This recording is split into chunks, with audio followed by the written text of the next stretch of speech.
Hello and welcome to the 50-cent tour of Monday, September 30th, 2013, the last day of September. Wow. Please find a seat on the Liberty bus and we will begin our tour. Today's tour is not going to be very long. What's happening, I personally believe, is very significant. And to be honest, I almost have a sense of awe about it. And I feel optimistic, I feel positive, I feel good, but I just think there are just a few things that are really worth looking at today. And it centers around this. If Republicans want to shut down Washington, they'll have to ask China's permission first. This article is from Forbes, and what I really want to emphasize here is, to some extent, Obamacare is the same sort of extortion that the banker bailout of 2008 was. This is a very significant moment in our history. I really believe that. It's not just another rumored government shutdown. I truly believe that we are at a point where there's potential for things to change significantly in a positive way. Specifically here, I want to read this paragraph. Although China, Japan, and other major creditor nations have no dog in the Obamacare fight, they have a strong interest in preserving America's basic financial, economic, and social stability. From their point of view, the Tea Party contingent is not following the script, and a corrective may be necessary.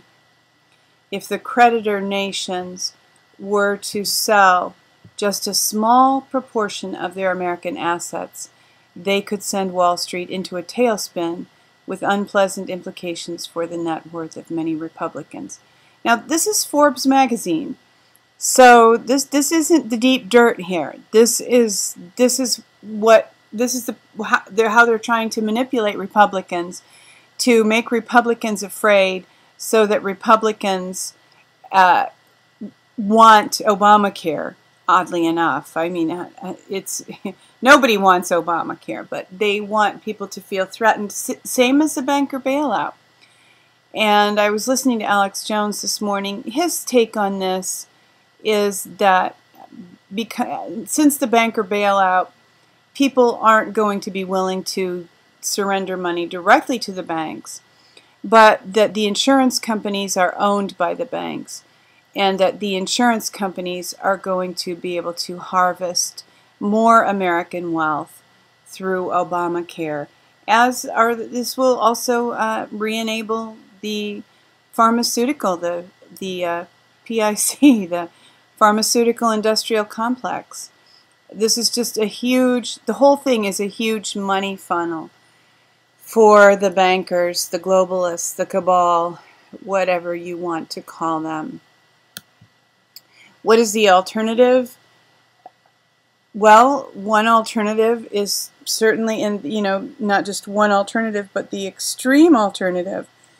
The full Monty alternative is to get rid of the foreign banks that are controlling our country and do what Iceland did. And here's a video about it. Ron Paul.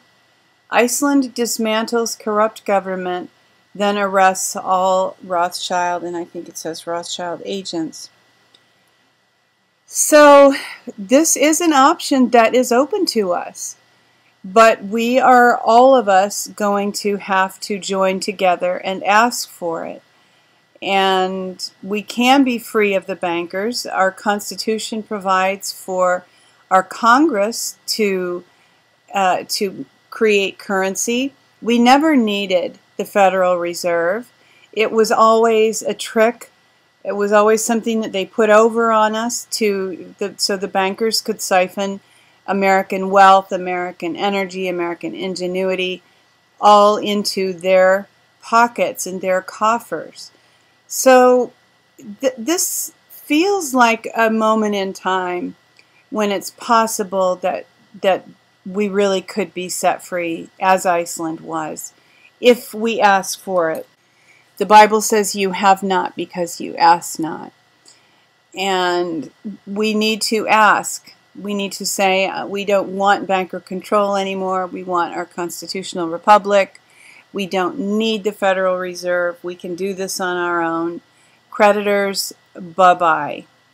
And Iceland's not the only nation who has done this. Brazil has been in this process, and some other nations like Greece could have done this had they just stood up and said no.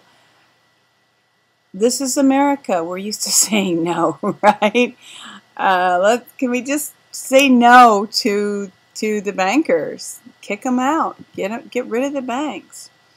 And the big threat is that the government will shut down.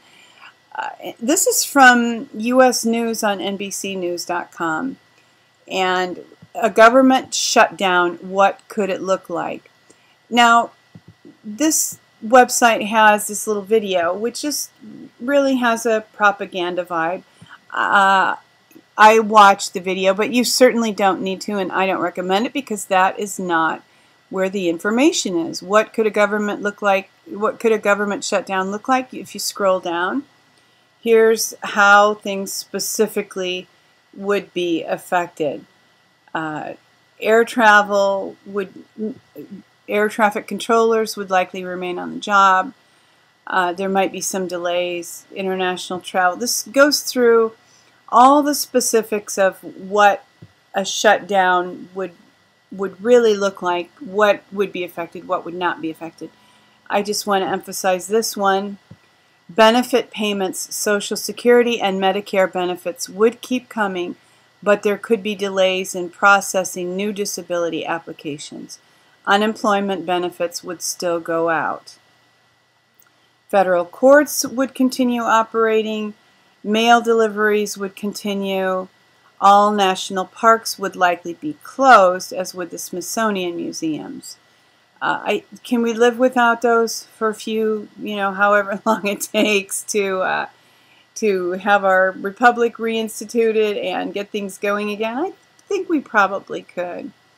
New patients would not be accepted into clinical research at National Institutes of Health, but current patients would continue to receive care.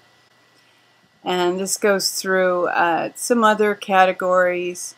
Here's taxes. Americans would still have to pay their taxes and file federal tax returns, but the IRS says it would suspend all audits. And also the IRS toll-free helplines would be shut down. Hey, that's a positive thing, isn't it, if the audits stop? So all in all, I think we might survive a government shutdown. I think we would probably do all right. In fact, we might do better than all right. Here's this moment from a Simpsons episode that I absolutely love, where all the children are bored with TV and they kind of come out of a trance. Here you see them rubbing their eyes. And they go outside and play and live real life. And I do hope that Americans can have just a general reawakening and awareness of living real life and knowing our neighbors and growing food in a garden, and all of us returning together to a lifestyle that's more in harmony with the earth, more in harmony with how the Creator created us. So leaving you with that fond hope. Thanks for joining us today for the Tour of the Day. The Tour of the Day is a presentation of She Who Will Walk in the Dark Productions. The dawn is coming. Weeping may endure for a night, but joy comes in the morning. Hoping that you will love one another, take care, help other people wake up, and insist on liberty.